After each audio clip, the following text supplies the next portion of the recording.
شیاطین سے مراد شیاطین جن اور شیاطین انس دونوں ہو سکتے ہیں، اور وہ دونوں ہی یہاں مراد ہیں۔ جب بنی اسرائیل پر اخلاقی و مادی انحطاط کا دور آیا اور غلامی، جہالت، نکبت و افلاس اور ذلت و پستی نے ان کے اندر کوئی بلند حوصلگی و اولو العزمی باقی نہ چھوڑی، تو ان کی توجہات جادو، ٹونے اور طلسمات و عملیات اور تعویذ گنڈوں کی طرف مبذول ہونے لگیں۔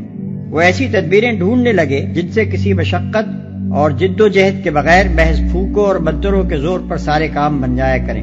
اس وقت شیاطین نے ان کو بہکانا شروع کیا کہ سلیمان علیہ السلام کی عظیم الشان سلطنت اور ان کی حیرت انگیز طاقتیں تو سب کچھ چند نقوش اور منتروں کا نتیجہ تھیں، اور وہ ہم تمہیں بتائے دیتے ہیں۔ چنانچہ یہ لوگ نعمت غیر مترقبہ سمجھ کر ان چیزوں پر ٹوٹ پڑے، اور پھر نہ کتاب اللہ سے ان کو کوئی دلچسپی رہی اور نہ کسی دائی حق کی آواز انہوں نے سن کر دی۔ اس آیت کی تعویل میں مختلف اقوال ہیں، مگر جو کچھ میں نے سمجھا ہے وہ یہ ہے کہ جس زمانے میں بنی اسرائیل کی پوری قوم بابل میں قیدی اور غلام بنی ہوئی تھی، اللہ تعالیٰ نے 2 فرشتوں کو انسانی شکل میں ان کی آزمائش کے لیے بھیجا ہوگا۔ جس طرح قوم لوط کے پاس فرشتے خوبصورت لڑکوں کی شکل میں گئے تھے، اسی طرح ان اسرائیلیوں کے پاس وہ پیروں اور فقیروں کی شکل میں گئے ہوں گے۔ وہاں ایک طرف انہوں نے بازار ساحری میں اپنی دکان لگائی ہوگی، اور دوسری طرف وہ اتمام حجت کے لیے ہر ایک کو خبردار بھی کر دیتے ہوں گے کہ دیکھو ہم تمہارے لیے آزمائش کی حیثیت رکھتے ہیں، تم اپنی عاقبت خراب نہ کرو۔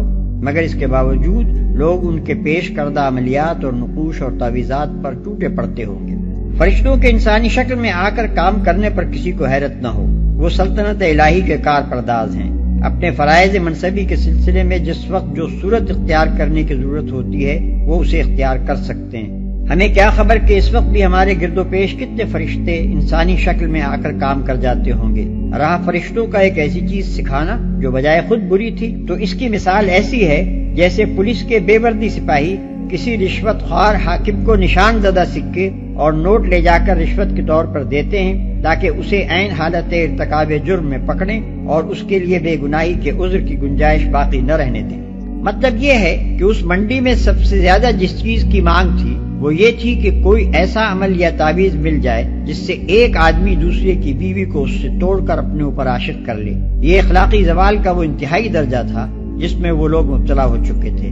پست اخلاقی کا اس سے زیادہ نیچا مرتبہ اور کوئی نہیں ہو سکتا کہ ایک قوم کے افراد کا سب سے زیادہ دلچسپ مشغلہ پرائی عورتوں سے آنکھ لڑانا ہو جائے اور کسی منکوحہ عورت کو اس کے شوہر سے توڑ کر اپنا کر لینے کو وہ اپنی سب سے بڑی فتح سمجھنے لگے۔ ازدواجی تعلق در حقیقت انسانی تمدن کی جڑ ہے۔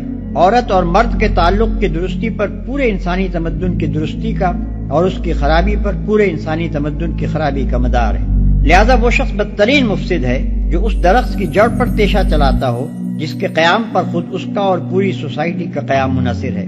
حدیث میں آتا ہے کہ ابلیس اپنے مرکز سے زمین کے ہر گوشے میں اپنے ایجنٹ روانہ کرتا ہے، پھر وہ ایجنٹ واپس آ کر اپنی اپنی کارروائیاں سناتے ہیں۔ کوئی کہتا ہے میں نے فلاں فتنہ برپا کیا، کوئی کہتا ہے میں نے فلاں شر کھڑا کیا، مگر ابلیس ہر ایک سے کہتا جاتا ہے کہ تو نے کچھ نہ کیا۔ پھر ایک آتا ہے اور اطلاع دیتا ہے کہ میں ایک عورت اور اس کے شوہر میں جدائی ڈال آیا ہوں، کہ سن کر ابلیس اس کو گلے لگا لیتا ہے اور کہتا ہے کہ تو کام کر کے آیا ہے۔ اس حدیث پر غور کرنے سے یہ بات اچھی طرح سمجھ میں آ جاتی ہے کہ بنی اسرائیل کی آزمائش کو جو فرشتے بھیجے گئے تھے انہیں کیوں حکم دیا گیا کہ عورت اور مرد کے درمیان جدائی ڈالنے کا عمل ان کے سامنے پیش کریں۔ دراصل یہی ایک ایسا پیمانہ تھا جس سے ان کے اخلاقی زوال کو ٹھیک ٹھیک ناپا جا سکتا تھا۔